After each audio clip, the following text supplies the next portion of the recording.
Colonel Busita, magandang araw po sa inyo.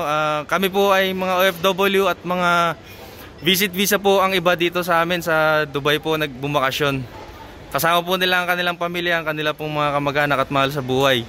Ngayon po ay halos 3 araw na po kaming nandito ngayon sa airport ng Dubai at wala po kami nare-receive na proper information coming from Cebu Pacific. Kami po ay humihingi ng tulong ngayon na Colonel Busita. Sana po kami po ay inyong matulungan.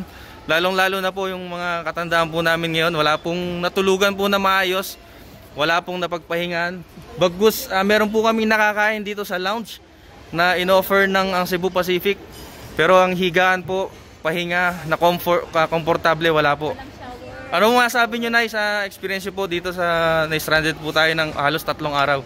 Kami po ay, Cornel, magandang hapon po. Kami po dito ilang araw nang na-stranded. Nahirapan ho kami. Ilang gabi na rin kami walang tulog dahil wala ho kaming sapat o maayos na higaan kundi dito lang sa mga upuan. At saka isa po ay hindi kami nakakapag-shower sapagkat walang facility dito na pwede namin paliguan ng libre. Meron man ay may bayad naman na malaki ang halaga. Paano po yung mga kasama namin na wala ng pera sa bulsa? So ngayon po board kami, inip na kami. At ang isa pa ay pagod na kami sa paghihintay. Yan po, maraming salamat po, Nay. Actually po, Colonel, marami pa po kami ngayon kaso kalat-kalat na po ang iba. Yung iba po ay nasa Terminal 1, kami po ay dinala po dito sa Terminal 2. Kami po ay humingi ng tulong sa inyo, Colonel, na makipag-coordinate po sa Cebu Pacific para magkaroon po kami ng proper information coming from them. Salamat po, Colonel.